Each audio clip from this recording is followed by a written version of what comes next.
الحمد لله حمدا كثيرا طيبا مباركا فيه، وأشهد أن لا إله إلا الله وحده لا شريك له، وأشهد أن محمدا عبده ورسوله صلى الله عليه وعلى آله وصحبه أجمعين.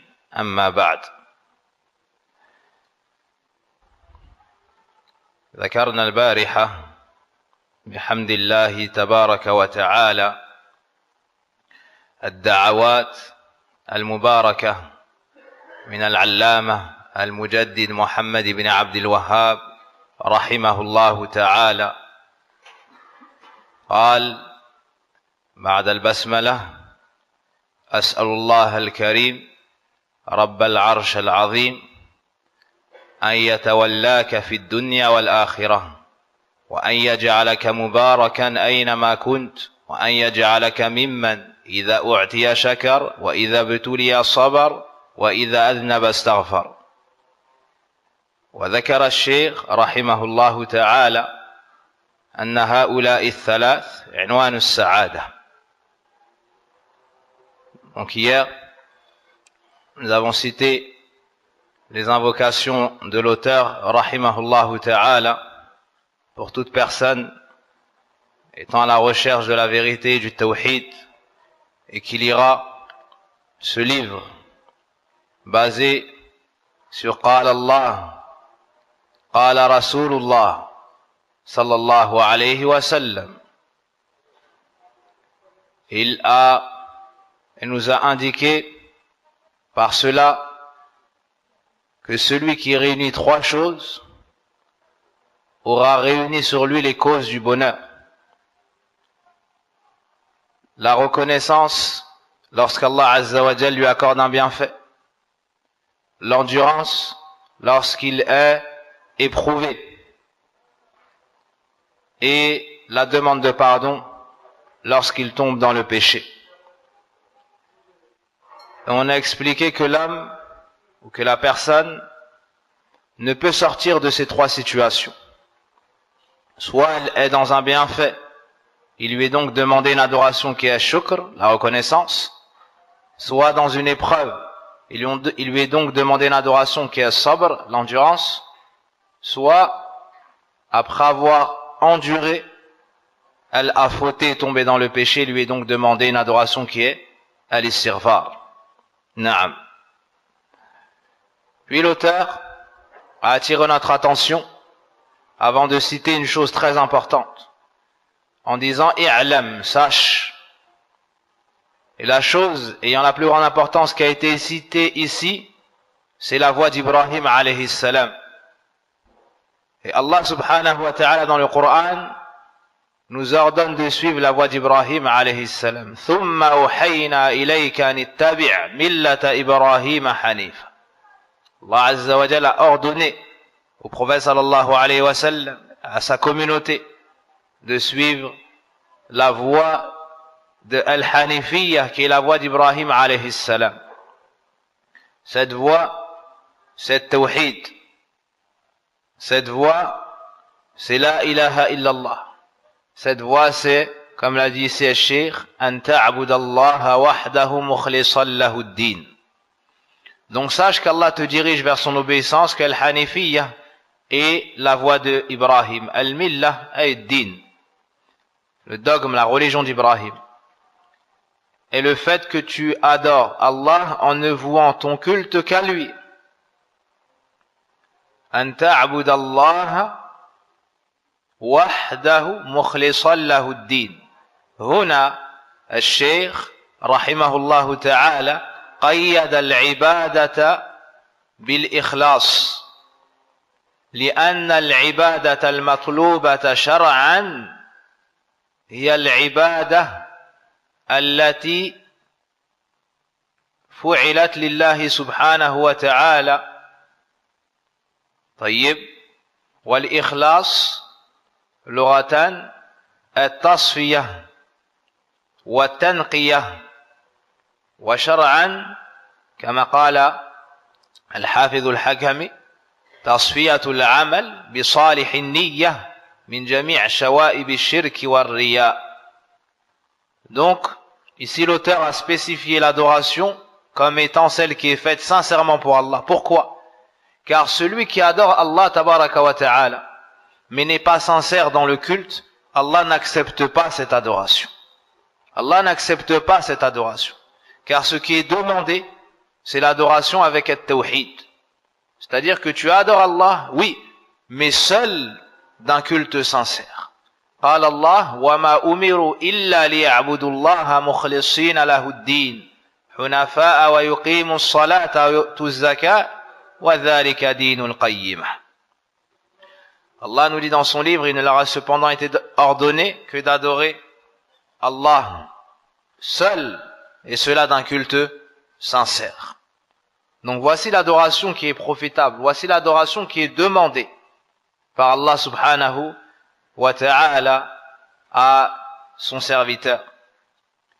Ainsi, on exclut le polythéiste, car ce dernier adore Allah, mais il a associé à Allah dans le culte.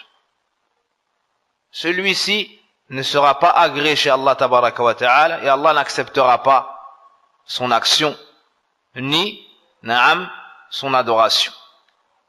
طيب. فلا بد أن تكون في ذلك مخلصا. Donc tu dois absolument être sincère lorsque tu adores Allah subhanahu wa ta'ala. وكما ذكرنا الحنيف هو المقبل على الله المعرض عما سواه. عفوا الحنيف, c'est donc celui qui se dirige entièrement vers Allah azza wa jal et se détourne de tout autre que lui. Celui qui adore Allah et avec lui un autre, Allah rejette son action. قال سبحانه كما في الحديث القدسي أنا أغنى الشركاء عن الشرك من عمل عملا أشرك معي في غيري تركته وشركه وفي رواية فهو للذي أشرك. Allah nous dit dans le hadith Atam Diva, je suis celui qui se passe le plus d'associés. Et Allah n'a pas besoin d'associés. Celui qui fait une action, quelle qu'elle soit, celui qui veut se rapprocher en faisant une adoration, quelle qu'elle soit, et associer Allah dans celle-ci, Allah le délaisse lui et son action, ou bien lui et son associé. Allah Azza wa Jal n'a pas besoin de nos adorations. Il nous a créé, nous a ordonné de l'adorer d'un culte sincère. Celui qui fait l'adoration doit la faire comme Allah lui a ordonné, afin de recevoir la grande récompense qu'Allah tabaraka wa ta'ala a promis aux gens du monothéisme pur. هذا هو التوحيد أن تعبد الله وحده مخلصا له الدين. هذا هو الأمر الذي لأجله خلقنا. هذا هو الأمر الذي لأجله أرسلت الرسل وأنزلت الكتب. Voici le tawhid. Voici l'unicité d'Allah Azza wa Jal pour laquelle nous avons été créés et pour laquelle on a révélé l'ensemble des livres, pour laquelle on a envoyé l'ensemble des messagers. Voici la sagesse de notre création. Et malgré cela, tu trouves des gens qui n'ont pas compris le prêche des prophètes, qui n'ont pas compris le sens de la ilaha illallah. Et ils veulent appeler les gens au bien et délaissent la tête du bien. Quel bien y aura-t-il dans ta da'wa si tu n'appelles pas au tawhid? La khayra fi da'wati ka'inan man kan, la khayra fi da'wati il lam yu'assisha 'ala at-tawhid kama assasaha sayyid waladi Adam Muhammad ibn Abdillah sallallahu alayhi wa sallam wa kama fa'ala dhalik qablahu al-anbiya war-rusul. قل هذه سبيلي أدعو إلى الله على بصيرة أنا ومن اتبعني وسبحان الله وما أنا من المشركين. هذا الذي يجب علينا أن نفهمه وأن نحققه في أنفسنا ثم ندعو الناس إليه. هذا رأس الأمر وأصل الأصيل. ولا خير في الدعوة لم تؤسس على التوحيد. Ici, on nous enseigne le tawhid. Et on nous fait comprendre que le tawhid n'est pas le simple fait d'adorer Allah subhanahu wa ta'ala. Mais c'est plus particulier que cela. Tu dois adorer Allah, mais te désavouer de tout autre que lui. Tu dois adorer Allah, mais purifier ton culte que pour lui. Tu dois adorer Allah et reconnaître qu'il est le seul à mériter entièrement toute l'adoration. C'est pour cela que nous avons été créés. Et c'est pour ça qu'on a révélé les livres. Et c'est pour ça qu'on a envoyé l'ensemble des prophètes et des messagers. Tu dois donc parfaire cette connaissance, la maîtriser, l'appliquer au quotidien dans ta vie, dans ton foyer, à l'extérieur, au travail. Ce tawhid-là ne doit jamais te quitter. Et une da'wa, un prêche, ou un da'i, un prêcheur, prédicateur, qui ne base pas son prêche, sa da'wa sur ça, il n'y a aucun bien dans sa da'wa.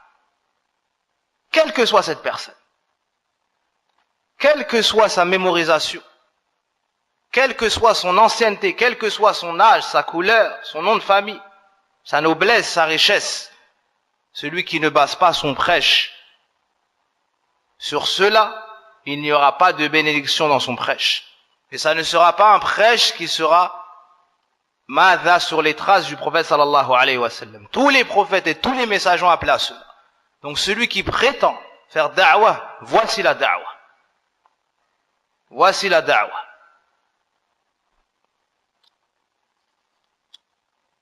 قال الله ألا لله الدين الخالص. Allah nous dit, n'est-ce pas à Allah qu'appartient la religion pure? La ilaha illallah. Al-khalis min ash-shirk, celle qui est purifiée de tout polythéisme. Naam. Et ici, on voit une des conditions de l'acceptation des adorations chez Allah. Wa huna nastafid anna min shurut qabul al-amal ou al-ibada al-ikhlas. Donc on voit ici que parmi les conditions d'acceptation des actions auprès d'Allah, la sincérité. Et la deuxième condition est le suivi du prophète sallallahu alayhi wa sallam.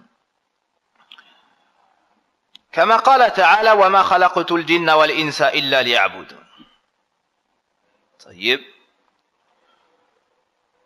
في هذه الآية يبين الله سبحانه وتعالى سبب إيجاد الخلق والثقلين وهو توحيده لأن العبادة كما قال ابن عباس رضي الله عنه كل أمر بالعبادة في القرآن أمر بالتوحيد. Donc ce qui est demandé ici, lorsqu'Allah nous dit je n'ai créé les djinns et les hommes que pour qu'ils m'adorent, c'est-à-dire l'unifier d'un culte sincère. Ibn Abbas radiallahu anhuma nous dit tout ordre qui est venu dans le Coran de l'adoration, c'est un ordre du tawhid. On nous ordonne d'unifier Allah subhanahu wa ta'ala. فإذا عرفت أن الله خلقك لعبادته يعني عرفنا هذا من الآية المذكورة. طيب. Donc l'auteur nous dit, après avoir compris qu'Allah t'a créé pour l'adorer, يعني on a compris ça d'où? Du verset qui vient d'être cité. Sache que l'adoration ne sera pas considérée comme telle qu'avec le monothéisme pur, avec le tawhid. Tout comme la prière n'est considérée comme telle qu'avec la purification rituelle. الطهارة الوضوء. طيب. إذن فإذا عرفت أن الله خلقك لعبادته كما في الآية وما خلقت الجن والإنس إلا ليعبدون فاعلم أن العبادة لا تسمى عبادة إلا مع التوحيد. فاعلم أن العبادة الشرعية المطلوبة من ربنا عز وجل لا تسمى عبادة إلا مع التوحيد. طيب. هذا أصل لا بد من فهمه لكل مسلم.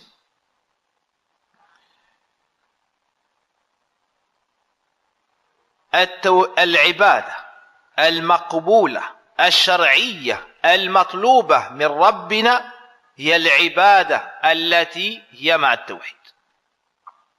وبدون التوحيد لا تقبل. Donc l'auteur nous dit, après avoir compris qu'Allah t'a créé pour l'adorer, sache que l'adoration ne sera considérée comme telle qu'avec le monothéisme pur. L'adoration qu'Allah nous demande, celle pour laquelle il nous a créés, c'est l'adoration qui lui est destinée exclusivement. C'est l'adoration qui est faite pour lui exclusivement. L'adoration, religieusement parlant, celle qui est demandée par Allah, plutôt, na'am, c'est l'adoration qui est faite sincèrement pour lui. Tout musulman doit comprendre cela. Que l'adoration qui est demandée par Allah, c'est pas une simple adoration, mais c'est l'adoration qui est accompagnée du monothéisme. Car Kuffar Quraysh ont adoré Allah. Ils avaient des sadaqat, le hajj, le dhikr. Mais est-ce qu'Allah Azza wa Jal a accepté cela d'eux? Non. Pourquoi? Car ils ont adoré Allah, certes, mais adoré avec lui autre que lui. Ils ont adoré les idoles, certains adoraient les anges, certains adoraient وهكذا. نعم. كما أن الصلاة لا تسمى صلاة إلا مع الطهارة. هذا مثال من المؤلف رحمه الله لتوضيح المسألة. طيب يفهمه كل أحد حتى العم يفهمه هذا المثال. Donc ici l'auteur nous cite un exemple que tout le monde comprend pour éclaircir la chose. Même la personne qui n'a jamais étudié, d'accord, qui est musulmane et connaît un minimum, qui fait la prière, elle comprendra cet exemple. Si une personne sort de chez elle, après avoir fait ses ablutions, d'accord, elle se dirige vers le masjid, elle se met au premier rang, d'accord, ensuite elle perd ses ablutions, d'accord, puis elle prie dans cet état, en récitant parfaitement le Fatiha, et en ajoutant après le Fatiha un ruku' parfait, sujoud parfait, avec tous les arkan, les wajibat, et même les mustahabbat. D'accord? Est-ce qu'on pourra dire que cette personne a salli, et que son adoration est acceptée chez Allah? Ou bien cette prière, elle est batila? Hein? Cette prière est batila. Pourquoi? Car il manque une condition à tahar. De la même façon, celui qui adore Allah, mais qui n'a pas de tawhid, son adoration sera batila mardouda. Son action sera, na'am, rejetée. Et cette personne-là qui a prié ainsi, sans le wudu, est-ce que pour elle on peut dire ma sallayt, yani ce qu'il a fait, s'il ne l'avait pas fait, ça aurait été pareil. C'est pas une salat acceptée chez Allah subhanahu wa ta'ala. Dans le hadith qui est connu sous le hadith de Musi ou Salati, celui qui a une faute dans sa prière, yani un homme est venu et il a fait salat, d'accord. Le prophète sallallahu alayhi wa sallam l'a vu prier. Lorsqu'il a fini sa salat, il est venu voir le prophète sallallahu alayhi wa sallam. Le prophète sallallahu alayhi wa sallam lui a dit irji' salli fa innaka lam tusalli. Pourtant il a prié, mais le prophète sallallahu alayhi wa sallam lui a dit lam tusalli, tu n'as pas prié. واضح? Comme dans ce qu'on vient de citer auparavant. Naam. Puis une seconde fois il a prié et est revenu voir le prophète sallallahu alayhi wa sallam qui lui a dit irji' salli fa innaka lam tusalli. Puis une troisième fois. Au final il a dit walladhi ba'athaka bil haqq la uhsin ghayra hadha fa'allimni. Au final il lui a dit par celui qui t'a envoyé avec la vérité, je ne sais pas faire mieux que cela. Enseigne-moi. Puis le prophète sallallahu alayhi wa sallam lui a dit comment prier avec les piliers. طيب. نعم. فكذا العبادة لا تكون عبادة إلا مع التوحيد ولو كانت كثيرة طويلة ثقيلة عليك لا تسمى عبادة إلا مع التوحيد. De la même façon, l'adoration ne sera pas considérée comme une adoration acceptée chez Allah sans le tawhid. Même si tu en fais beaucoup, même si ces adorations sont longues et que tu dépenses et qu'elles sont lourdes, Allah Azza wa Jal n'acceptera pas cela de toi. C'est pour cela qu'il nous dit dans le Coran وَقَدِمْنَا إِلَى مَا عَمِلُوا مِنْ عَمَلٍ فَجَعَلْنَاهُ هَبَاءً مَنْثُورًا. Allah Azza wa Jal dans ce verset nous parle des adorations des associateurs. Il nous dit qu'on apportera ces actions, ce qu'ils ont fait, et qu'on rendra l'ensemble poussière éparpillée. Tout cela ne sera pas accepté chez Allah subhanahu wa ta'ala. Pourquoi? Car il manquait at-tawhid. Dans un autre verset, قل هل ننبئكم بالأخسرين أعمالا الذين ضلت سعيهم في الحياة الدنيا وهم يحسبون أنهم يحسنون صنعا. On nous dit, voulez-vous que je vous informe de ceux qui seront le plus perdants en action, ceux qui se sont égarés en pensant faire le bien. Taïb, dans ce bas monde, ils étaient sur un mauvais chemin et pensaient être sur le bon chemin. Wallah al-musta'an. À l'image des associateurs et à l'image des innovateurs également. Ceux qui pensent être sur la sunna du prophète sallallahu alayhi wa sallam, alors que le prophète sallallahu alayhi wa sallam n'a rien à voir avec eux et eux n'ont rien à voir avec le prophète sallallahu alayhi wa sallam. Taïb. Idhan, on doit tous comprendre ça. L'adoration qui est acceptée chez Allah, c'est l'adoration qui est avec le tawhid. Sans tawhid, Allah n'accepte pas l'adoration. طيب. الشيخ حفظه الله تعالى عبد الرزاق nous dit الشرك في العبادة مثل ماذا السم في الطعام. الشيخ nous dit le polythéisme dans l'adoration, c'est semblable au poison dans la nourriture. C'est semblable au poison dans le plat. طيب. يعني يفسد الطعام كله. ومن الذي يقبل الطعام الذي وضع فيه السم. Il nous dit, si tu mets du poison dans un plat, d'accord, ça va nuire au plat tout entier. Et qui est-ce qui accepterait de manger d'un plat où on a mis du poison? طيب. نعم. إذن هذا يفهم ويحفظ. Donc ce point-là, on le comprend et on le mémorise.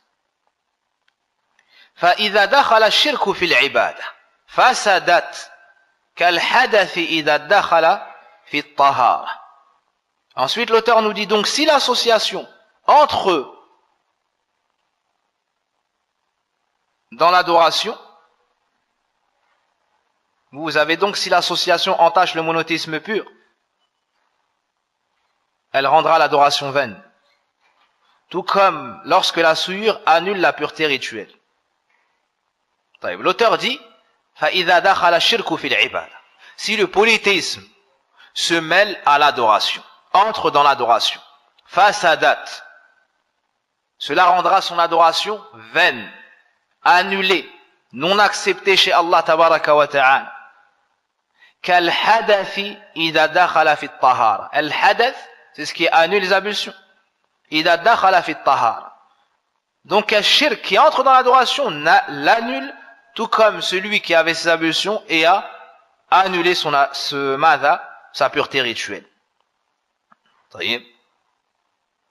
Si quelqu'un sort de chez lui après avoir fait al-wudu et il vient pour prier fil masjid et en chemin il perd le wudu, est-ce qu'il rentre fil masjid directement et salli avec nous, ou bien est-ce qu'il va refaire al-wudu? Il va refaire le wudu, ça, parce qu'il a annulé ses ablutions. Ainsi. Naam. طيب. فإذا دخل الشرك في العبادة فسدت. طيب. سواء كان هذا الشرك الأكبر أو الأصغر. Que ce polythéisme soit shirk ou l'akbar ou l'asghar, ça annule l'adoration. Si ce n'est que le shirk asghar annule l'adoration faite. D'accord? Celle-ci, particulièrement. Alors que le polythéisme majeur annule cette adoration et toutes les adorations qu'il a fait dans sa vie. Wal'iyadhu billah. Al-shirk, ma hu? Al-shirk, جعل ند مع الله في شيء من خصائصه. الشرك ما هو؟ تسوية غير الله بالله فيما هو من خصائص الله. Le polythéisme, c'est quoi? Le polythéisme, c'est le fait de donner un égal à Allah dans une chose qui lui est propre. Il y a trois formes de polythéisme. الشرك يكون في الربوبية يكون في الألوهية ويكون في الأسماء والصفات. Le polythéisme peut avoir lieu dans la seigneurie d'Allah. Celui qui n'unifie pas Allah dans ses actes envers la création, comme étant le seul créateur, le seul propriétaire, le seul gérant et tout ce qui va avec, aura fait du polythéisme dans Rububiyya. Celui qui adore Allah et avec lui un autre, aura fait du shirk dans al-uluhiyya, dans l'adoration. Et celui qui donne un égal à Allah Azza wa Jal, qui donne un semblable à Allah Tabaraka wa Ta'ala, aura fait du polythéisme dans les noms d'Allah Azza wa Jal et ses attributs. Ou celui qui fait ressembler une créature à Allah ou Allah à une créature aura fait du polythéisme dans les noms et les attributs d'Allah Subhanahu wa Ta'ala. Al-Shaykh, rahimahullah ta'ala, nous dit فَإِذَا دَخَلَ الشِّرْكُ فِي الْعِبَادَةِ. Donc, quel que soit ce polythéisme, ce shirk également se divise en deux quant au jugement. الشرك الأكبر والشرك الأصغر. الشرك الأكبر هو كل شرك أطلقه الشارع وكان متضمنا لخروج الإنسان عن دينه. كل شرك أطلقه الشارع وكان متضمنا لخروج الإنسان عن دينه يسمى شركا أكبر. طيب، كمن أثبت مع الله خالقا أو مدبرا لهذا الكون، أو كمن صرف شيئا أو نوعا من أنواع العبادة لغير الله، هذا مشرك. أو من سوى بين الله وبين عباده في شيء من خصائصه في أسمائه وصفاته، هذا مشرك شركا أكبر يخرج من الإسلام والعياذ بالله. وإن مات على هذا دخل النار وخلد فيها. نعم. ثم الشرك الأصغر هو كل شرك أطلقه الشارع ولم يكن متضمنا لخروج الإنسان عن دينه. طيب، فجاء في شرع أن هذا العمل وهذا القول شرك لكن لم يخرج صاحبه من الإسلام، هذا يسمى شركا أصغر. كقول المرء ما شاء الله وشئت، هذا شرك أصغر. كلبس ماذا؟ التمائم. طيب. Donc, le polythéisme se divise en deux dans le jugement. Il y a le polythéisme majeur. C'est tout polythéisme qui a été cité dans la législation et qui entraîne l'exclusion de la personne de l'islam. C'est la définition du polythéisme majeur, le grand shirk. Il fait sortir la personne de l'islam. Comme le fait de dire qu'il y a quelqu'un qui a créé avec Allah, ou qu'Allah a des associés dans la gérance ou autre, ou comme le fait de donner une adoration à un autre qu'Allah, ou comme le fait d'affirmer qu'une créature est semblable à Allah. Non. Puis il y a le polythéisme mineur. C'est tout polythéisme qui a été cité dans les textes, mais n'entraînant pas l'exclusion de la personne de l'islam. Comme le fait de dire c'est ce qu'Allah a voulu et toi. C'est ce qu'Allah et toi avez voulu.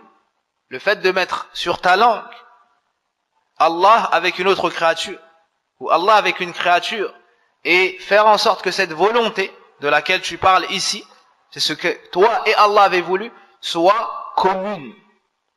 En même temps, non, tu dois dire Ma sha'Allah wahda, c'est ce qu'Allah seul a voulu, ou Ma sha'Allah thumma shi't.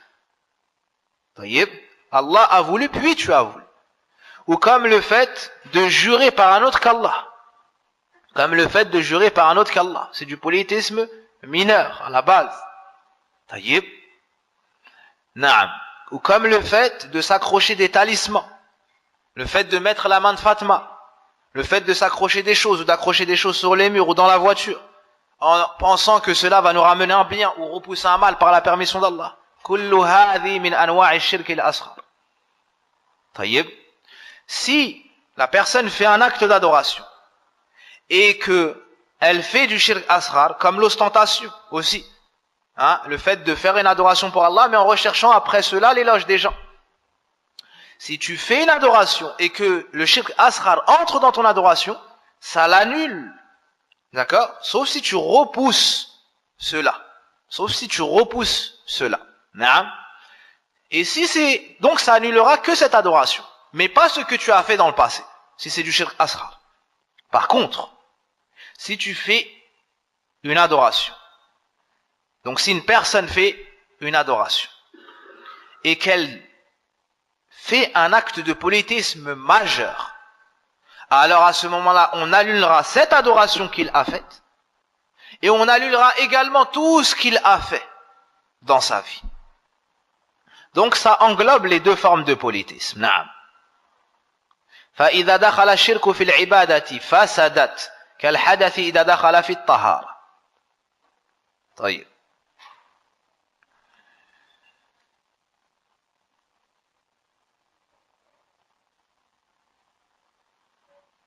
Donc ici, le cheikh a donné un exemple clair et évident que tout le monde comprend. Car tout le monde sait que parmi les conditions de la prière, il y a tahara. Et cette tahara peut être annulée. Taïb. Cette tahara peut être annulée. Il y a ce qu'on appelle nawaqid al-wudu, les annulatifs des ablutions. Naam. Une personne qui aurait connaissance de la prière et de ses règles, est-ce qu'elle pourrait oser s'avancer, avoir le cran de s'avancer dans une prière sans le wudu? Jamais. Personne n'oserait faire salat sans le wudu. Taïb. Et si la personne fait cela, sa prière ne sera pas acceptée. Car le prophète sallallahu alayhi wa sallam nous dit laqbalullahu salatan bighayri tahur. Allah n'accepte pas une prière sans na'am la purification. Comment alors est-ce que la personne pourrait s'avancer dans une adoration sans tawhid?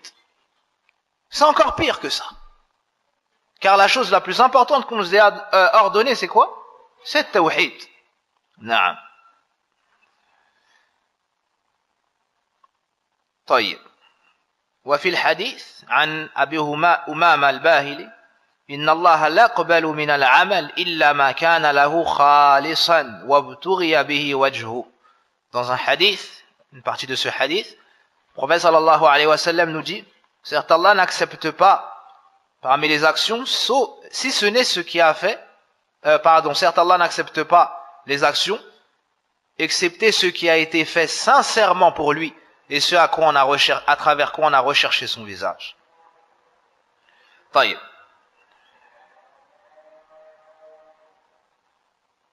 فإذا عرفت أن الشرك إذا خالت العبادة أفسدها.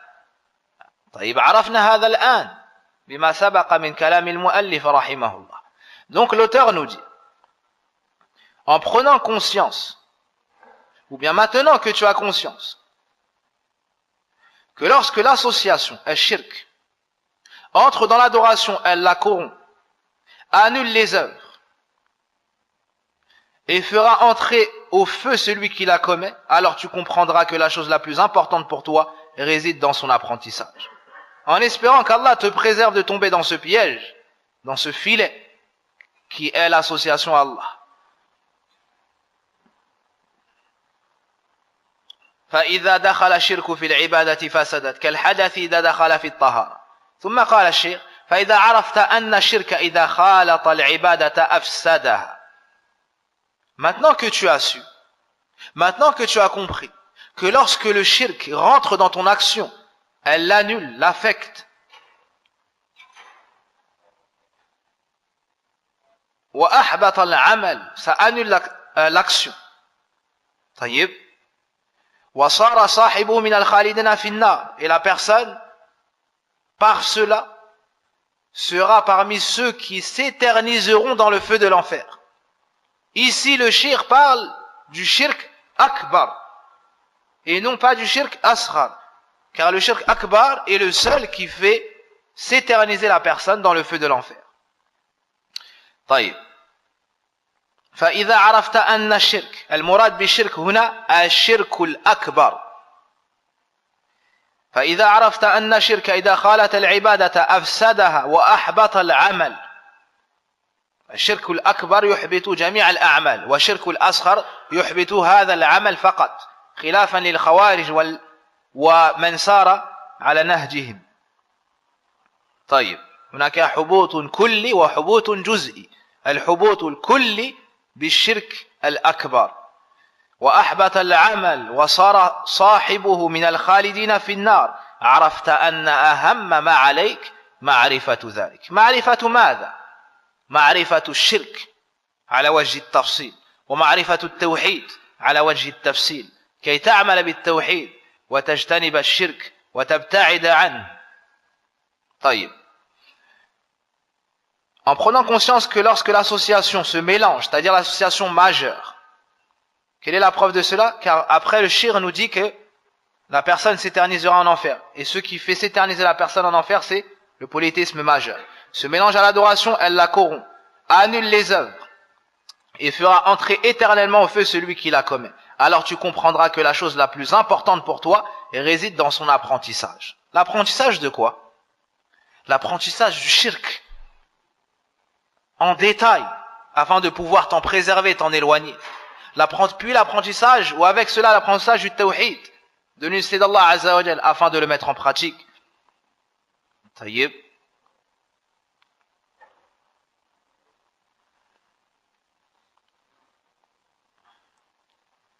يقول الشاعر طيب قبل ذلك من تأمل القرآن وجد أن الله عز وجل بين الحق وحث عليه وحرض الناس عليه ولم يذكر هذا فقط بل ذكر الشرك والشر وبينه وحذر منه وهذه هي طريقة الأنبياء والرسل ومن نهج نهجهم من أهل السنة والجماعة. طيب. Donc ici on comprend qu'on doit étudier le shirk. Mais quelqu'un pourrait dire, doit-on donc, en plus de connaître le bien, connaître le mal? Oui, on doit en plus du bien connaître le mal. Et plus encore connaître le mal en détail. Tout comme tu apprends et connais le mal, le bien en détail. Et cela est la voie du Coran. Allah Azza wa Jal, est-ce que dans le Coran nous a enseigné le bien? C'est tout, ou est-ce qu'il nous a enseigné le bien et le mal aussi? Sah ou la? Taïb, si on lit le Coran, on ouvre le Coran et on commence à réciter le Fatiha. Al-Fatiha, la première page du Coran, on verra la véracité de ce qu'on avance ici. Sah ou la? أعوذ بالله من الشيطان الرجيم بسم الله الرحمن الرحيم الحمد لله رب العالمين الرحمن الرحيم مالك يوم الدين إياك نعبد وإياك نستعين اهدنا الصراط المستقيم صراط الذين أنعمت عليهم. On nous montre le bien. Hein? غير المغضوب عليهم ولا الضالين. Ici on nous parle de quoi?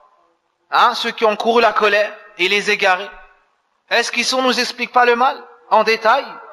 Naam. Ici Allah Azza wa Jalla a divisé les gens en trois. Les gens de la vérité, ceux qui ont pris la science et l'ont mise en pratique. Puis il nous a montré les gens du faux. Ceux qui ont connu la vérité ne l'ont pas appliquée. Et ceux qui se sont égarés car ils étaient ignorants. Ça c'est la voie du Coran. Ensuite continue. Bismillahirrahmanirrahim. Alif lam mim. ذلك الكتاب لا ريب فيه هدى للمتقين الذين يؤمنون بالغيب ويقيمون الصلاة ومما رزقناهم ينفقون والذين يؤمنون بما أنزل إليك وما أنزل من قبلك وبالآخرة هم يوقنون أولئك على هدى من ربهم وأولئك هم المفلحون وأولئك هم المفلحون هكذا. طيب. Ici, dans ces quelques versets, on nous parle des gens de la vérité, des gens de la foi. Puis, Inna alladhina kafaru sawa'un alayhim. Ici, on nous parle de qui? Des kuffars. Et on cite leurs caractéristiques. Ensuite, wa minan nasi man yaqulu amanna billahi wa bil yawmil akhir wa ma hum bimu'minin. Ici, on nous parle de qui? Al-Munafiqun. Donc, dans le Fatiha, on a divisé les gens en trois. Ensuite, dans le Baqarah, au début de Al-Baqarah, on a divisé aussi les gens en trois. Al-Mu'minun, Al-Kafirun, Al-Munafiqun. Ça, là. Comment on a fini le Coran? Qul a'udhu bi rabbil falaq. Min sharri ma khalaq. Comment on a fini le Coran? Qul a'udhu bi rabbin nas, malikin nas, ilahin nas. Continuez. Comment on a fini le Coran? En mettant garde contre le shaitan, en mettant garde contre le sihr wa sahara. Subhanallah. Hadi tariqatul Qur'an. Tu enseignes aux gens le bien et tu les démontres. Tu encourages les gens dans ce bien-là. Et tu montres aussi aux gens le mal et tu les mets en garde contre le mal. C'est la voie du Qur'an. C'est la voie du prophète sallallahu alayhi wa sallam. Man qala la ilaha illallah dakhala al-jannah. Man mata wa ya'lamu annahu la ilaha illallah dakhala al-jannah. Man bana lillahi masjidan bana Allahu lahu baytan fil jannah. Et on trouve aussi ijtanibu sab'a al-mubiqat. قيل وما هن يا رسول الله قال الشرك بالله والسحر وقتل النفس التي حرم الله إلا بالحق ainsi de suite. Le prophète sallam a fait la même chose. طيب. Et les ulama d'Ahl Sunnah font la même chose. De toute époque et dans tout endroit. Ils expliquent aux gens le tawhid et encouragent les gens le tawhid. Et l'ensemble de ce qu'Allah aime et agrée. Puis ils démontrent aux gens le mal et mettent en garde les gens contre le mal. Et ils expliquent le mal. Et même le prophète sallam a même mis en garde contre des choses qui n'ont pas eu lieu à son époque, subhanallah. كما أفاد الشيخ محمد بن هادي المدخلي في درس طيب قريب في الحديث ماذا في حديث العرباد بن سارية طيب قال وإياكم ومحدثات الأمور. النبي صلى الله عليه وسلم a mis en garde contre les innovations avant même que cela ne se passe. Comment au jour d'aujourd'hui des gens pourraient dire pourquoi on met en garde contre le shirk, pourquoi on met en garde contre le polythéisme et les innovations et les gens des passions et les innovateurs, alors que le prophète sallam a mis en garde contre ça avant même que ça se passe et nous on est dedans. هذه طريقة القرآن والسنة والصحابة ومن سلك طريقهم ونسأل الله الثبات على هذا المنهج السليم.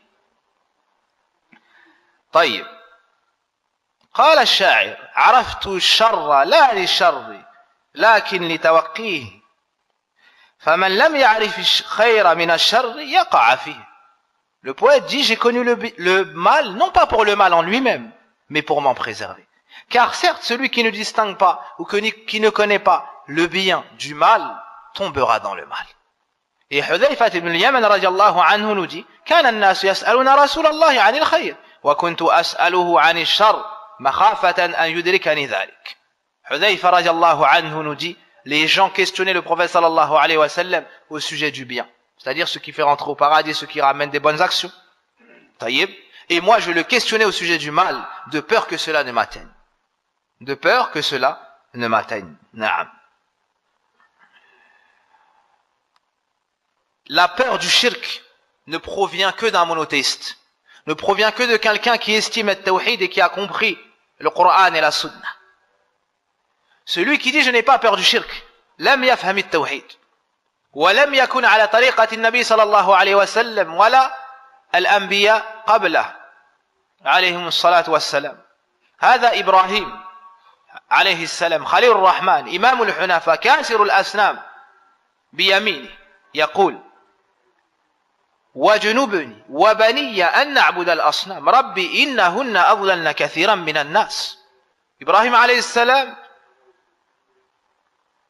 fait partie des bien-aimés d'Allah, de ceux qui ont atteint le khullah, le niveau le plus haut de l'amour chez Allah, le meilleur des prophètes après le prophète Mohammed sallallahu alayhi wa sallam, celui qui a cassé les idoles de sa main droite, celui qu'Allah azza wa jalla a qualifié comme étant une umma à lui tout seul dans le Coran, a eu peur du shirk et a invoqué Allah. Il a fait dua, il a demandé à Allah éloigne-moi moi et mes enfants de l'adoration des idoles. Les idoles, c'est ce qui est adoré en dehors d'Allah sous forme représentée, comme le Bouddha. Subhanallah, Ibrahim alayhi salam a peur d'adorer des statues, alors qu'il a été élevé par Allah azza wa jal. Il a eu peur de ça. Comment est-ce que quelqu'un après Ibrahim alayhi salam pourrait donc se sentir à l'abri, comme a dit Ibrahim al-Taymi rahimahullah?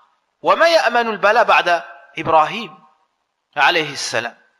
Donc il a fait dua afin qu'Allah l'éloigne de l'adoration du culte des idoles. Les savants disent subhanallah, Ibrahim alayhi salam a demandé protection contre des choses apparentes, contre le shirk akbar apparent, évident, l'adoration des statues. Puis il a dit: ô mon Seigneur, elles ont égaré bon nombre de tes serviteurs, bon nombre parmi les gens, un grand nombre parmi les gens. Naam. Donc c'est une fitna. C'est une fitna. La plupart des gens sont tombés dans le shirk. وَمَا يُؤْمِنُ أَكْثَرُهُمْ بِاللَّهِ إِلَّا وَهُمْ مُشْرِكُونَ. Allah dit dans le Coran, et la plupart d'entre eux n'ont foi en Allah qu'en lui donnant des associés, qu'en faisant du shirk. Et on expliquera ce verset, Inch'Allah, dans la Qa'ida. Al-shirk, comme l'a dit ici l'auteur, annule les actions. Al-shirkul akbar annule toutes les actions. قال سبحانه ولقد أوحي إليك وإلى الذين من قبلك لئن أشركت ليحبطن عملك ولتكونن من الخاسرين. Il t'a été révélé à toi ainsi que ceux qui t'ont devancé. Si tu commets du polythéisme, nous annulerons tes actions et tu feras partie des perdants. À qui est-ce qu'on s'adresse dans ce verset? Il t'a été révélé. Qu'est-ce qui a reçu le Coran, la révélation? À qui est-ce qu'on s'adresse? À Djibou? Ar-Rasul sallallahu alayhi wa sallam. Alaysa kadhalik? Tayyib. Est-ce que le prophète sallallahu alayhi wa sallam peut tomber dans le polythéisme? Là, bi-ijma' al-ulama. Les prophètes sont à l'abri du polythéisme. D'accord? Pourtant, Allah Azza wa Jal dit: il t'a été révélé à toi, ainsi qu'à ceux qui t'ont précédé, les prophètes. Si tu fais un acte de polythéisme, on annulera toutes tes actions. On annulera toutes tes actions. Et cette information a été appuyée par des formes de la langue arabe. Naam. Ici, c'est une mise en garde pour nous. Et on nous montre que quelle que soit la personne, parce qu'ici on s'adresse au prophète sallallahu alayhi wa sallam, donc quelle que soit la personne, quel que soit son rang, son lien, sa place dans la communauté, s'il fait du polythéisme majeur, Allah annule toutes ses actions. Taïb.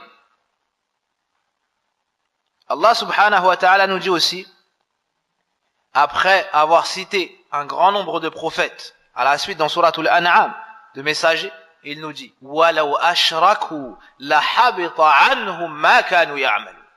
Après avoir vanté leur mérite, après les avoir décrits par les plus belles caractéristiques, on finit en disant: et s'ils nous avaient donné des associés, nous aurions annulé tout ce qu'ils ont fait. Subhanallah, on parle de qui ici encore? Des prophètes. Des prophètes. Taïb, prenez le passage en Suratul An'am à partir de Watilka Hujjatuna Ataynaha Ibrahim.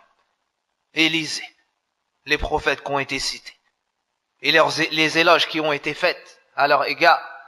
Et à la fin, et s'ils nous avaient donné des associés, nous aurions annulé tout ce qu'ils ont fait. Taïb. L'auteur nous dit: et la personne s'éternisera en enfer. Donc celui qui fait du shirk akbar et meurt sur cela sans s'être repenti, à cette condition, il ira en enfer éternellement. Il ne pourra jamais en sortir et n'entrera jamais au paradis. Allah al-musta'an. قال الله إن الله لا يغفر أن يشرك به ويغفر ما دون ذلك لمن يشاء. Allah nous dit: certes, Allah ne pardonne pas qu'on lui donne quelque associé que ce soit. En dessous de cela, il pardonne à qui il veut. طيب. قال الله سبحانه وتعالى: ذلك هدى الله يهدي به من يشاء من عبادي ولو أشركوا لحبط عنهم ما كانوا يعملون. Ça c'est le verset passé. طيب. وما يعني موصولة. طيب. وماذا تفيد إذن العموم. طيب. قال الله سبحانه وتعالى، هذه الآية التي أردت: إنه من يشرك بالله فقد حرم الله عليه الجنة ومأواه النار وما للظالمين من أنصار. Allah nous dit dans le Coran, certes, celui qui donne un associé à Allah, on lui interdira le paradis. Sa destination sera l'enfer. C'est-à-dire qu'il n'aura pas d'autre destination si ce n'est l'enfer. Comme a dit Cheikh Salih Al-Fawzan, hafidhahullah. Et pour les injustes, pas de secoureur. Subhanallah. Celui qui fait du shirk akbar, puis entre en enfer, qui est-ce qui pourra le défendre devant Allah? Qui est-ce qui pourra le sauver du feu de l'enfer devant Allah? Personne. Ni un prophète envoyé, ni un ange rapproché. طيب. إذن الشرك الأكبر أكبر الكبائر. في حديث ابن مسعود في الصحيحين يا رسول الله أي ذنب أكبر؟ قال أن تجعل الله ندا وهو خلقك. وفي الحديث ألا أنبئكم بأكبر الكبائر؟ قالوا بلى يا رسول الله. قال الشرك بالله. Le prophète sallallahu alayhi wa sallam a dit, ne vais-je pas vous annoncer des pires péchés? Ne vais-je pas vous annoncer les pires péchés? Ne vais-je pas vous informer des plus grands péchés? Ils ont dit bien sûr au messager d'Allah. Il a dit le polythéisme.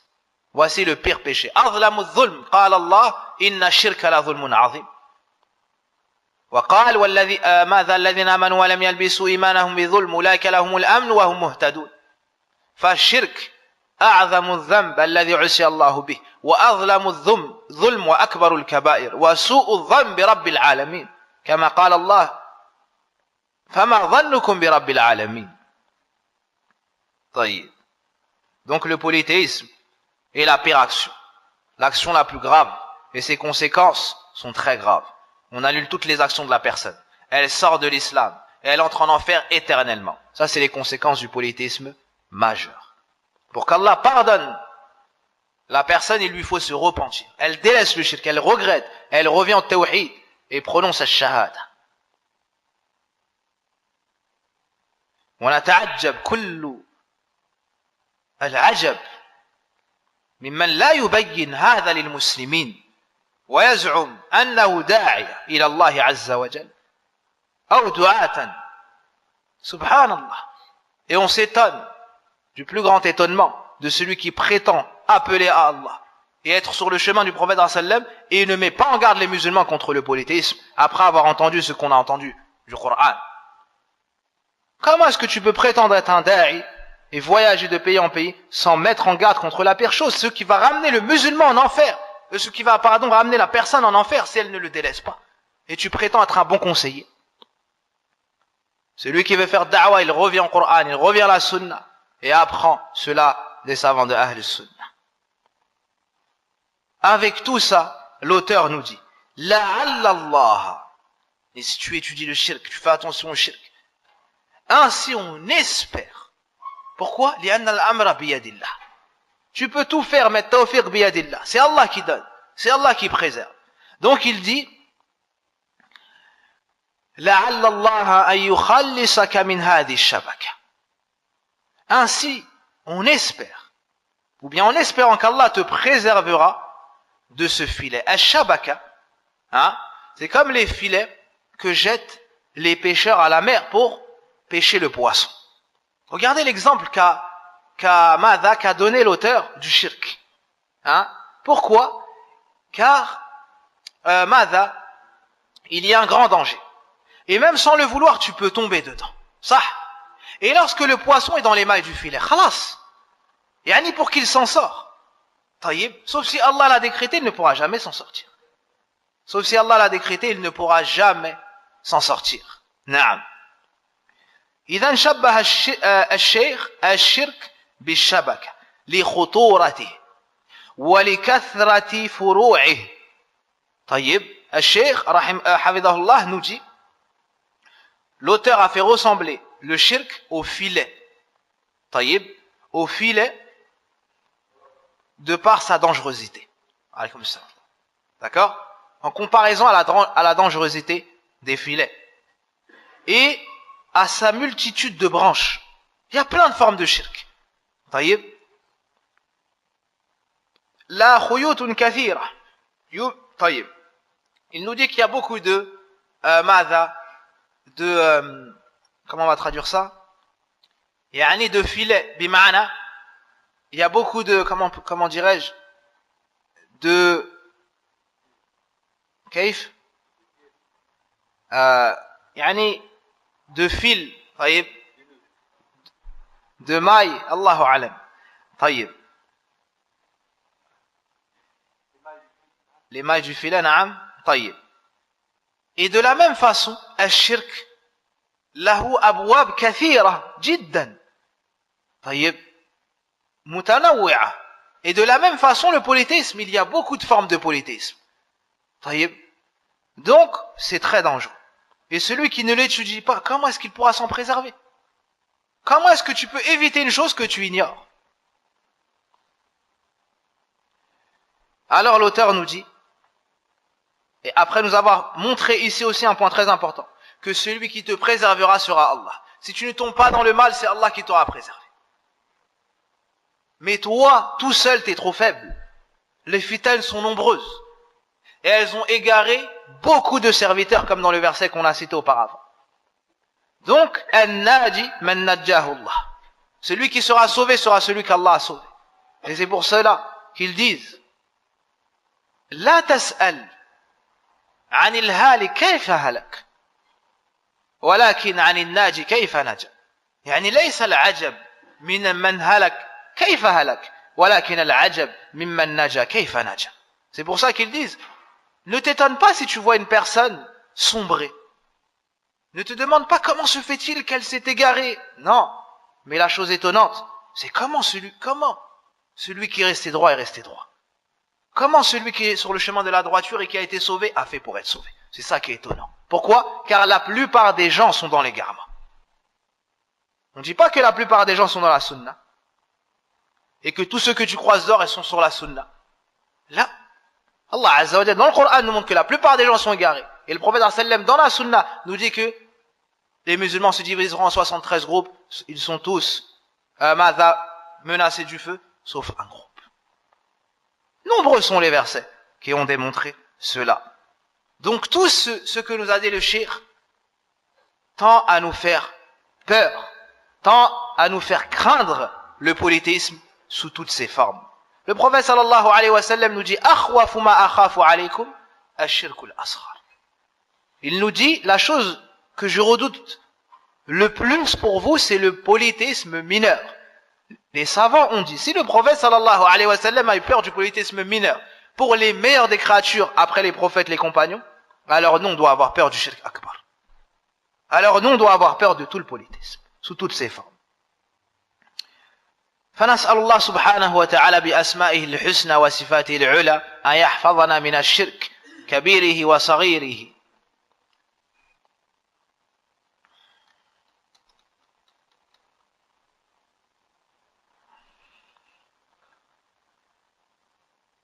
طيب لعل الله أن يخلصك من هذه الشبكة وهي الشرك بالله الذي قال الله تعالى فيه إن الله لا يغفر أن يشرك به ويغفر ما دون ذلك لمن يشاء.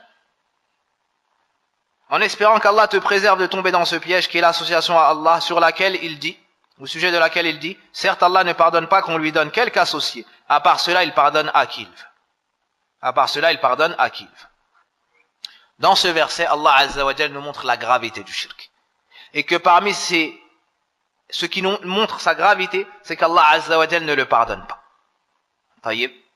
Concernant le shirk akbar, bi ijma' al-ulama, il n'y a pas de divergence à ce sujet.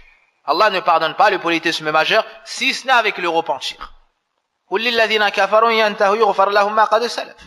dans le Coran, dit à ceux qui ont mécru, s'ils arrêtent, c'est-à-dire s'ils délaissent le kufr, le shirk, se repentent, reviennent à l'islam, on leur pardonnera ce qui est passé. Et Allah dit également, قل يا عبادي الذين أسرفوا على أنفسهم لا تقنطوا من رحمة الله إن الله يغفر الذنوب جميعا إنه هو الغفور الرحيم. Dieu, vous mes serviteurs qui avez commis des excès à votre propre détriment, ne désespérez pas de la miséricorde d'Allah. Certes, Allah pardonne tous les péchés. Les savants ont dit avec at-tawbah. Et le verset qui se trouve devant nous, Inna Allah la yaghfiru an yushraka bih, ici c'est sans tawbah. Ainsi on unit entre les deux versets. Le verset de Surat Zumar, c'est avec le repentir. Le verset de cette ce verset, taïb dans Surat An-Nisa ou bien le Maïda, taïb Nasit, celui-ci est avec le repentir. Celui-ci est avec, sans repentir. Naam, sans repentir. Taïb. Donc c'est dans Surat An-Nisa. Et cela est venu plusieurs fois. Dans ce verset, on voit donc la gravité du shirk et le fait qu'Allah Azza wa Jalla ne le pardonne pas. C'est le seul péché qu'Allah ne pardonne pas. Est-ce que cela ne va pas mériter qu'on étudie cette science, qu'on comprenne, qu'on cherche à comprendre le tawhid, afin de le mettre en pratique, al-shirk afin de s'en éloigner. C'est la chose la plus grave. Si toi, tu conseilles les gens pour qu'ils ne soient pas lésés dans des choses de la dunya, que dire alors dans l'au-delà? Taïeb, la personne qui perd son tawhid, elle perd le paradis, elle va en enfer éternellement, elle n'en sortira jamais. C'est ça qu'il faut comprendre. Personne ne pourra rien faire pour toi si tu tombes dans cela. Donc c'est la pire chose contre laquelle il faut mettre en garde. De ce verset, on tire qu'Allah Azza wa Jalla ne pardonne pas le politisme. Et certains savants disent même le shirk asghar, Allah ne le pardonne pas. Et ce n'est que si la personne entre en enfer, elle en sortira pour finir au paradis. D'autres ont dit, ce qui est voulu ici, c'est que le shirk akbar. Wallahu a'lam. De ce verset, on tire que tout ce qui est en dessous du shirk, tahta mashi'atillah. Ma huwa duna shirk min al-ma'asi, tayyib wal-kaba'ir, tahta mashi'atillah. In sha'a 'adhabahu Allah, thumma akhrajahu min an-nar, wa ma'aluhu ila al-jannah. Wa in sha'a ghafara lahu ibtida'an. Donc celui qui meurt en ayant des grands péchés, mais pas de shirk, est sous la volonté d'Allah. Si Allah veut, il le pardonne. D'accord? Il lui pardonne ses péchés et le met au paradis, même s'il a des grands péchés. Naam. Et si Allah le veut, il le met en enfer, un temps déterminé, puis il en sort pour le faire rentrer au paradis. D'accord? Car le musulman ne s'éternisera pas en enfer s'il y entre. Et dans cela, mais dans cela, il y a une réfutation à la secte des Khawarij, des Mu'tazila, qui disent que dans l'au-delà, celui qui a fait des grands péchés entre en enfer éternellement. Les Khawarij, dans ce bas monde, disent que celui qui fait un grand péché sort de l'islam, et dans l'au-delà, il ira en enfer éternellement. Les Mu'tazila disent que celui qui fait un grand péché sort de l'islam, mais n'entre pas dans la mécréance. Il est où? Allahu a'lam, c'est perdu. Tayyib. Yaqulun huwa fi manzilatin bayna manzilatayn. Ils disent il est dans un endroit entre deux endroits. Ils ont inventé ça de leur raison. Regardez l'égarement lorsqu'on sort du Coran de la Sunna. Hein? Inventer un endroit qui n'existe pas. Wallah musta'an. Ahl Sunna, nous disons que celui qui meurt avec des péchés en dessous du shirk akbar, d'accord, est sous la volonté d'Allah. Si Allah veut, lui pardonne ses péchés, le faire entrer au paradis. Si Allah le veut, il le met en enfer pour un temps déterminé, puis il sort de l'enfer et rentre au paradis. Tayyib. Naam. Donc les savants divergeaient quant au shirk asghar. Est-ce que il entre dans ce verset ou pas? Tayyib. Parmi ce qu'on tire de ce verset, c'est que le croyant doit toujours être entre eux. Tayyib, j'ai oublié, il y a aussi une réfutation pour al-murji'a, ceux qui disent que les péchés ne nuisent pas au serviteur tant qu'il a la foi. D'accord? Ici on voit que ça nuit parce qu'il est sous la volonté d'Allah. Donc Allah peut décider, peut vouloir le mettre en enfer. Donc ça nuit. On tire une grande faïda, c'est que le croyant doit toujours être entre l'espoir et la crainte. Quels que soient ses péchés, il ne doit pas espérer de la miséricorde d'Allah parce qu'Allah peut décider de lui pardonner et ne pas le mettre en enfer. Et de ne pas le mettre en enfer. Mais aussi il doit être dans la crainte car Allah Azza wa Jal peut décider de le mettre en enfer pour ses péchés. Taïb. Taïb. Les gens qui lisent ce verset et qui commettent du shirk doivent se repentir. Et les gens à qui ce message parvient doivent se repentir et délaisser le shirk sous toutes ses formes. Les gens qui ont commis du shirk akbar et qui vont mourir sur cela et entrer en enfer éternellement, subhanallah, ne pourront jamais sortir de l'enfer. Pourtant, dans un premier temps, ils auront quand même un minimum d'espoir. D'accord? D'en sortir et peut-être de revenir sur la dunya pour mieux agir. On va fermer cette porte de l'espoir. Ils auront un espoir qui est de voir de mourir en enfer. On va fermer cette autre porte de l'espoir. Alors ils ont un autre espoir, c'est quoi? Qui c'est? La diminution du châtiment. Hein? Qu'on diminue le châtiment. À ce moment-là, qu'est-ce qu'on va faire? On va fermer cette autre porte. On va fermer cette autre porte. Taïeb. Et ils essaieront de trouver des intercesseurs. Et ils s'adresseront à Malik, le gardien de l'enfer. Et au final, Allah Azza wa Jal leur dira de ne plus parler. De ne plus parler. Khalas, il n'y a plus de discussion possible. Il n'y a plus d'espoir possible. Et à ce moment-là, on va sceller leur bouche. Ils ne pourront plus parler. Ils seront sourds, ils seront aveugles et ne cesseront d'être châtiés. Et il n'y aura que des cris. Il n'y aura que des cris, que du feu et que du châtiment. Wallahu musta'an. قال الله فذوقوا فلن نزيدكم إلا عذابا. Goûtez, c'est-à-dire au châtiment, nous ne ferons qu'augmenter votre châtiment. Eux vont espérer qu'on le diminue et il ne fera qu'augmenter.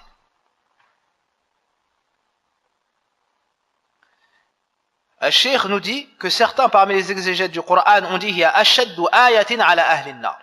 Voici le verset le plus dur contre les gens de l'enfer.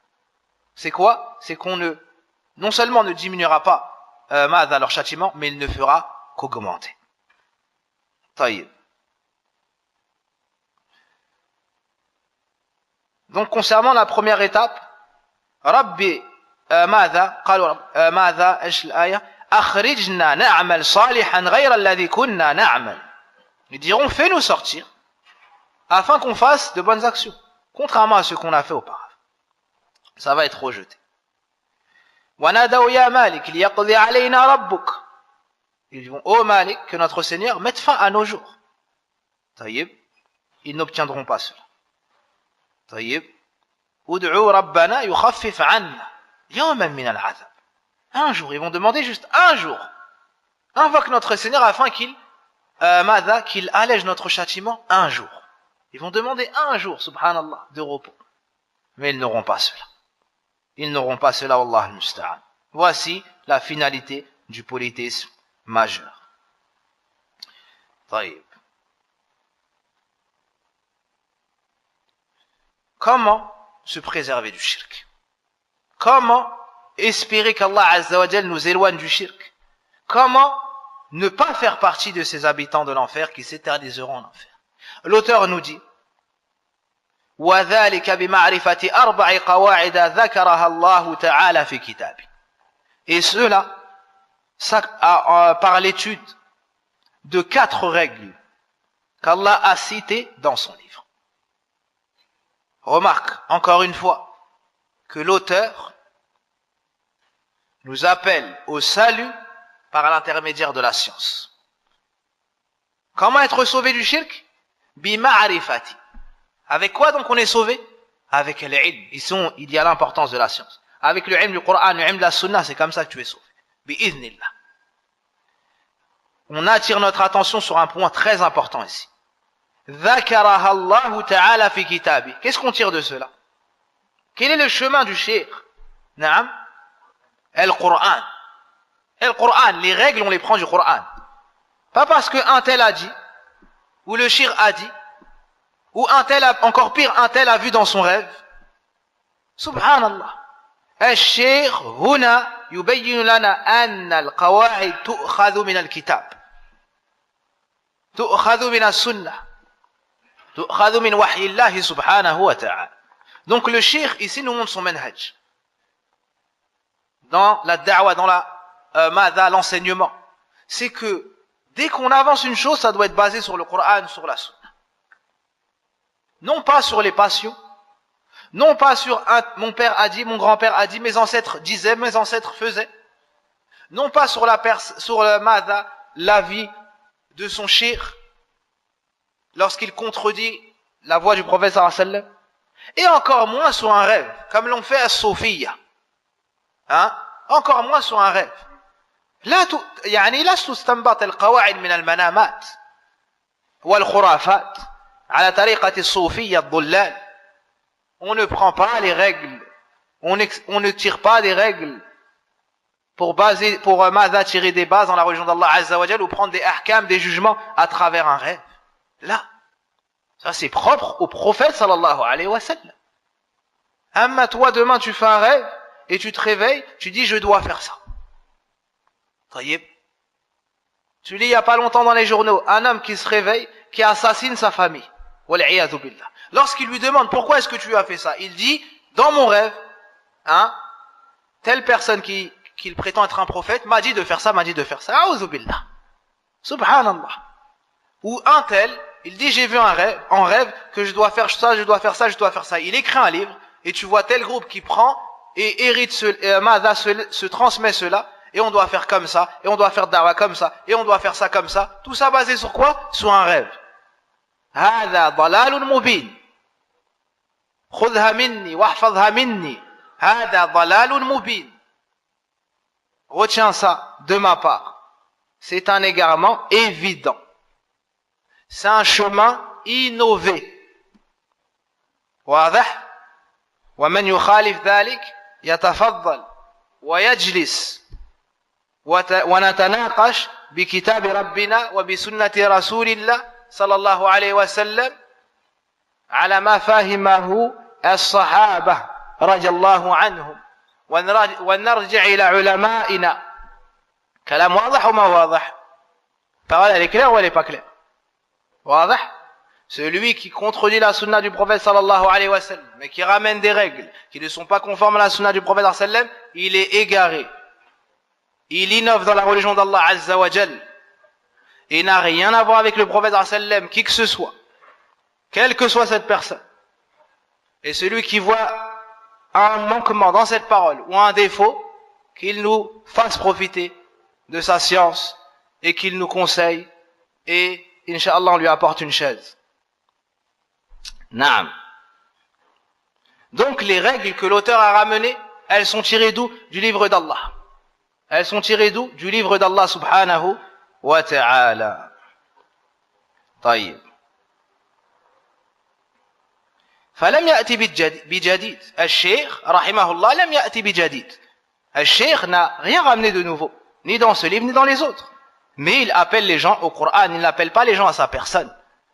Et il a même dit, Taïb, que toute personne qui lui montre une faute dans ses écrits ou autre ou dans son prêche, qu'on prenne cette parole et qu'on la jette. Ça fait partie de ses paroles, rahimahullahu ta'ala.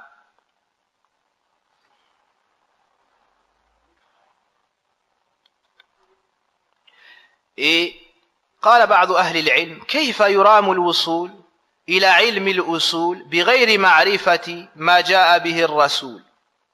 طيب. Certains savants ont dit comment pouvons-nous ou bien comment pourrait atteindre la science des bases une personne sans connaître ce sur quoi ou ce avec quoi est venu le prophète sallallahu alayhi wa sallam. Ibn Taymiyyah rahimahullah ta'ala disait souvent كيف يرام الوصول إلى علم الأصول بغير معرفة ما جاء به الرسول. طيب.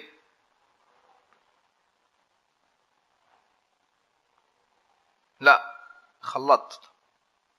Je me corrige, ça c'est la première parole. كيف يرام الوصول إلى علم الوصول بغير معرفة ما جاء به الرسول صلى الله عليه وسلم.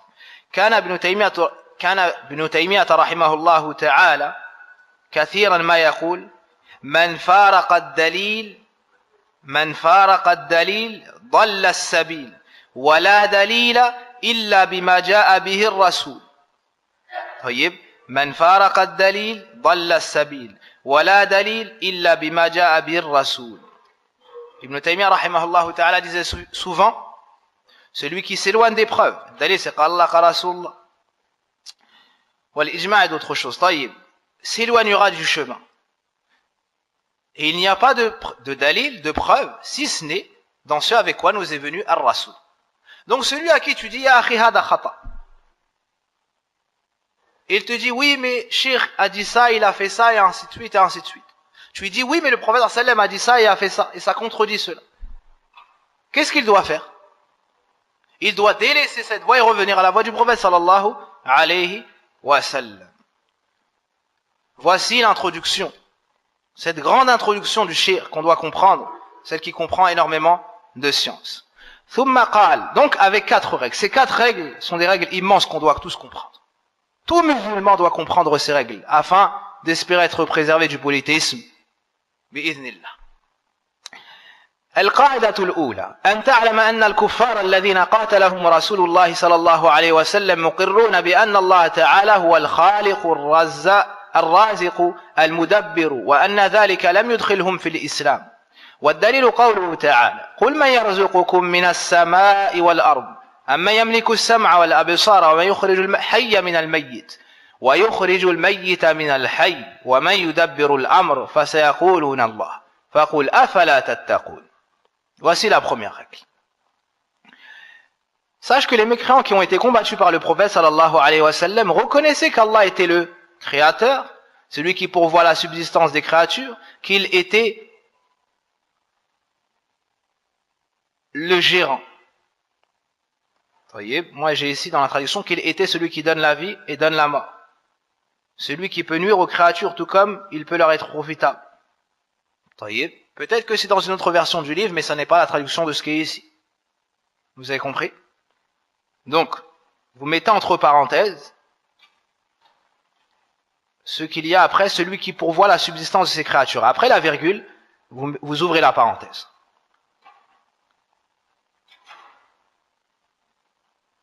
Et vous la refermez après profitable.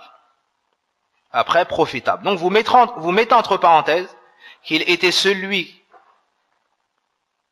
qui donne la vie et qui donne la mort. Celui qui peut nuire aux créatures tout comme il peut leur être profitable. Cela, vous le mettez entre parenthèses. Ça n'est pas dans le texte qu'on a mémorisé, mais peut-être que c'est dans une nusra. Peut-être que c'est dans une nusra. Allahu a'lam. Donc, Kuffar Quraysh reconnaissait qu'Allah était le créateur, le seul qui pourvoit à la subsistance, le pourvoyeur. Naam. Et le seul gérant, le seul qui administre tout. D'accord? Malgré tout cela, et malgré cette croyance, cela n'a pas fait d'eux des musulmans. Est-ce que vous avez compris la première règle? Kuffar Quraysh ont reconnu qu'Allah était unique dans ses actions envers ses créatures. C'est lui qui a tout créé. D'accord? C'est lui le seul pourvoyeur, le seul à donner la subsistance à ses créatures. Et c'est le seul gérant, le seul à décider de tout ce qui se passe dans les cieux et la terre. Donc ils ont eu cette croyance. Est-ce que pour autant cela a fait d'eux des musulmans? Non. Est-ce que c'est clair? Taïb, quelle est la preuve apportée par l'auteur? Car c'est une risala de ilm.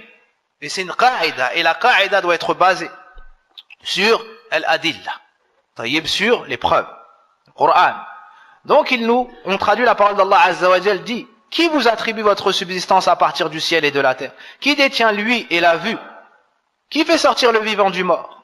Et fait sortir le mort du vivant? Et qui administre tout? Ils diront Allah. Dis alors, ne craignez donc vous pas? Ne craignez donc vous pas?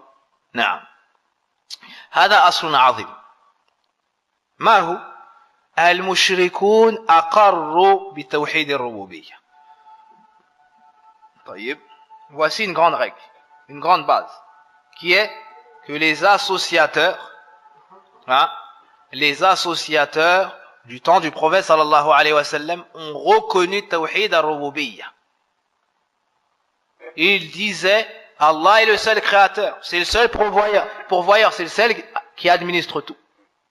Ils n'ont jamais dit Allah, Al-Uzza et les idoles ont le pouvoir de créer. Ils n'ont jamais dit ça.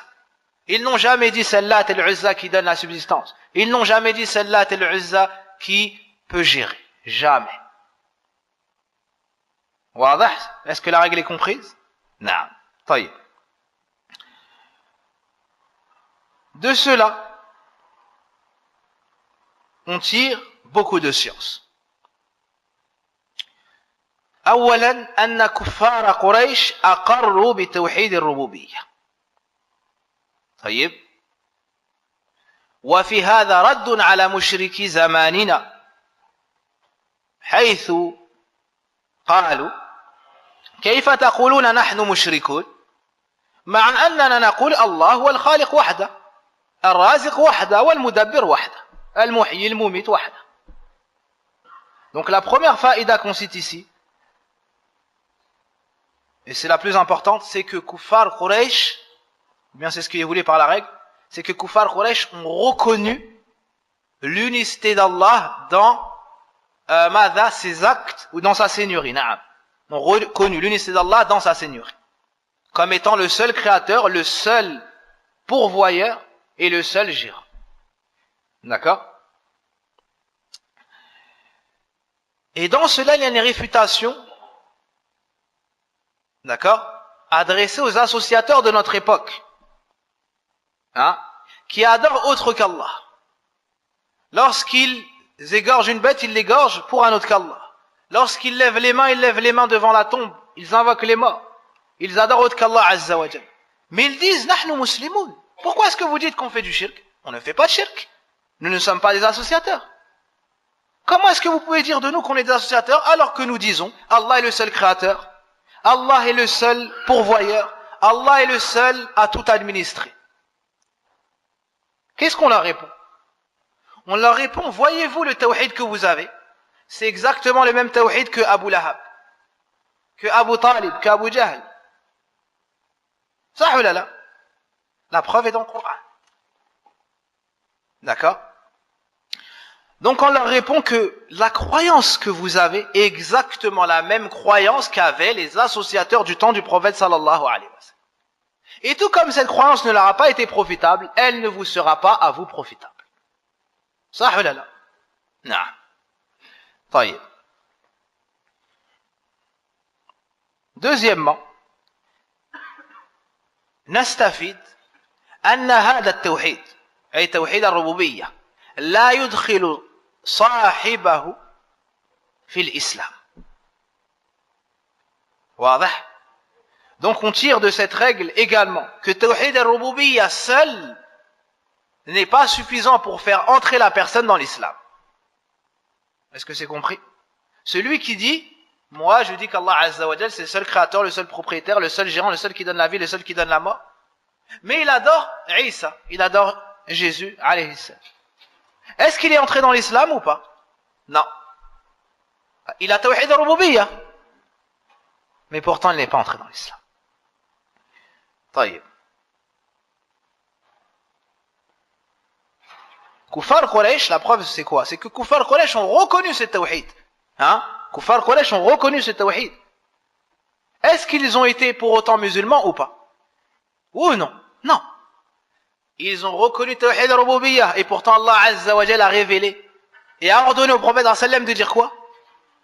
Qul ya ayyuhal kafirun. Ça?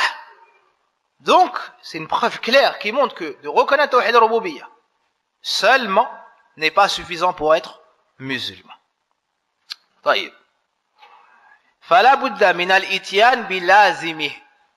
Donc tu dois obligatoirement, si tu veux être musulman, venir avec ce qui découle de tawhid al-rububiyya, qui est tawhid al-uluhiyya.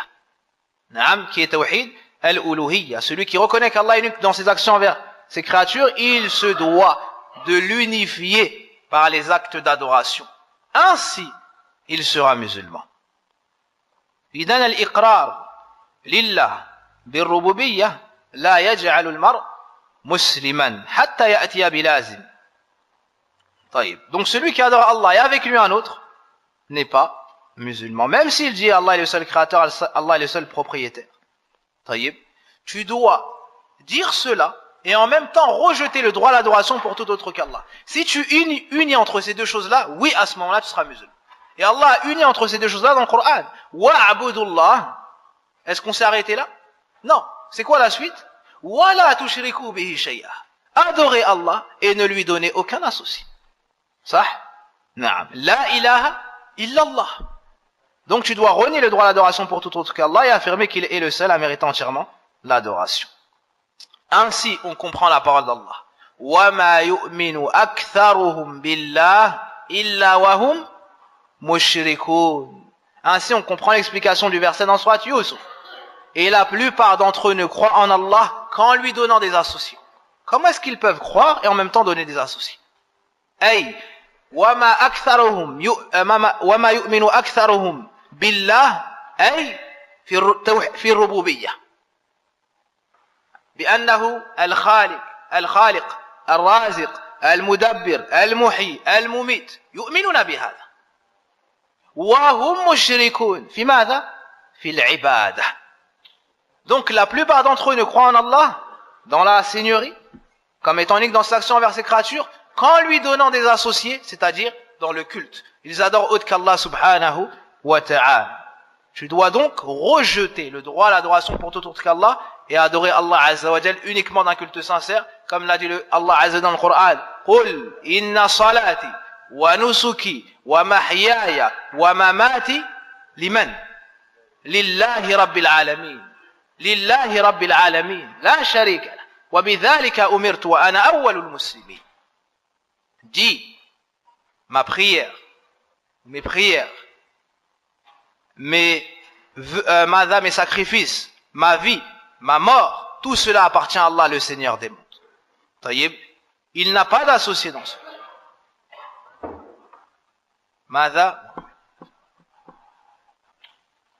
Il n'a pas d'associé et je suis le premier à me soumettre. Et c'est ce qui m'a été ordonné, je suis le premier à me soumettre. Donc la personne doit absolument renier le droit à l'adoration pour tout autre qu'Allah et affirmer cela uniquement pour Allah pour être musulman. طيب نستفيد من هذه القاعدة أن الرسل بعثوا لتقرير توحيد الألوهية ما جاءوا لتقرير توحيد الربوبية فحسب لأن لو كان الأمر كذلك لكان قد بعثوا لتقرير أمر حاصل.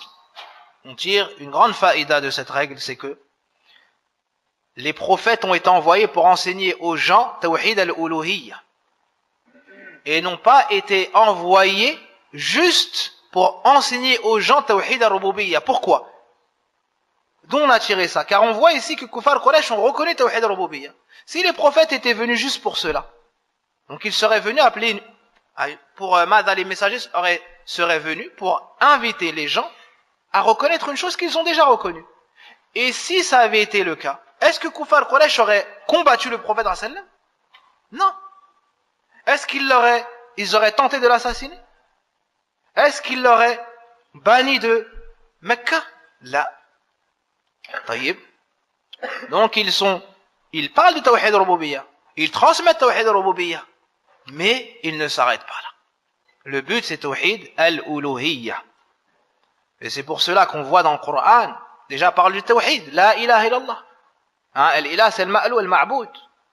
D'accord? On n'a pas envoyé les prophètes avec la rabba illallah. Non. Mais avec la ilaha illallah. طيب قال الله ولقد بعثنا في كل أمة رسولا أن اعبدوا الله واجتنبوا الطاغوت وقال تعالى وما أرسلنا من قبلك من رسول إلا نوحي إليه أنه لا إله إلا أنا فاعبد. هذا مهم جدا.